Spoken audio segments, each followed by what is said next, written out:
Welcome back in. The earlier the better when it comes to education, right? Hope Toledo aims to get kids in our community prepared for grade school as early as possible, no matter their circumstances. John Jones is the president and CEO of Hope Toledo. John, this is the time of year we've been talking about kindergarten registration, so let's think about preschool too. Absolutely. What exactly is Hope Toledo? Yeah, so our mission is to support and ensure high quality education from birth to career. So preschool, post-secondary, trade school. The goal is to create generational economic change that benefits families and communities. And so when we think about what we do sort of the bookends. So early childhood ed. So I know we're here to talk about preschool, but we also do post-secondary access. So we have a Hope Toledo Promise program that serves students who graduated from Scott High School plus one parent or legal guardian.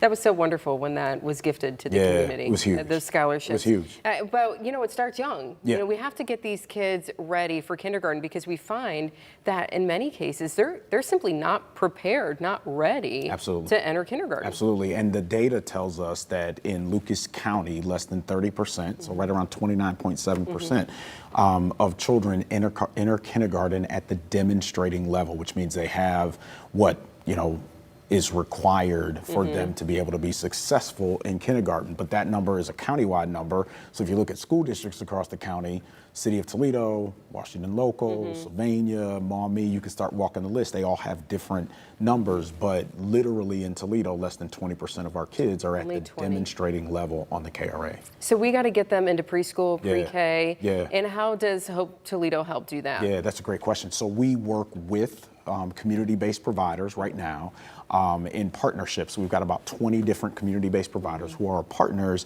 and we come in to support what they're already doing. So I have to say out loud, we have some great child care centers, right, across community. What we come along to do is to say, how do we fill that gap for you? How do we make sure that we're providing the dollars so families can access? And so we do that sort of on a sliding income scale. So for some, it may be free. For some, it may not be. You may have to put a little skin in the game for it. But then we also ensure that our teachers are getting paid a wage that we feel is appropriate. So the average wage across the state of Ohio and across the country is anywhere between $10 to $13 an hour.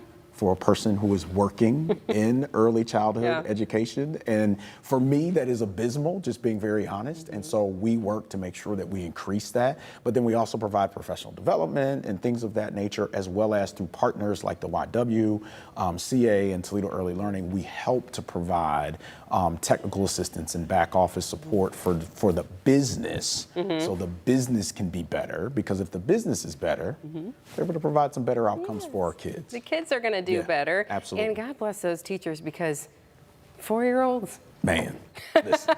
And I love 4-year-olds, right? I do too. But to be able to do that every single day, and you have to deal with everything that 4-year-old comes with, right? And so our teachers are so vital inside of this space, and our child care centers are so vital because we call them the workforce that supports the workforce.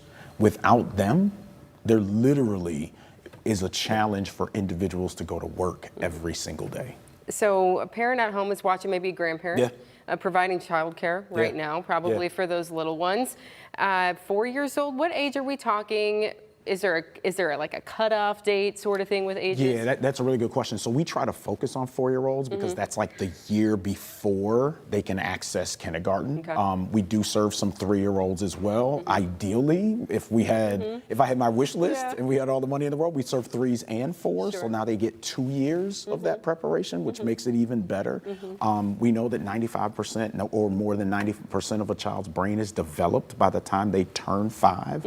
And so when you can get more educational access, child development, things of that nature, we like to call it a strong start, because if you get a strong start, you have the opportunity for a stronger future. So people are interested. They're like, I need some help. Yep. I need some guidance. I need, it's expensive. I need some help. How do people get in touch with you? I see it on the screen. There it is. It's right there. Jot it down. Toledo.org. That's the place to go. That's our office number. That's our general email box. By all means, we would love for you to follow up. We're trying to find ways to make sure we can expand this across community. We're having lots of conversations and ways to do that, so that we're not just partnering with 20, that we can bump this up and serve even more. So, and then we hope that leads towards the ultimate goal. So right now, you mentioned about the Promise program. We're actually going to graduate this weekend 2 of students who were in that Wow, first the class. first class. 4 year Good for them. baccalaureate degrees. So we are more than elated and excited. One young man's graduating from Bowling Green State University and the Wonderful. other from Wright State. And so this is going to be the beginning of a whole flurry of students that are going to walk out, but it's really putting these bookends together. Yes, very good. Give them a strong, solid start. Thank you so much for being here today. Thanks for having me.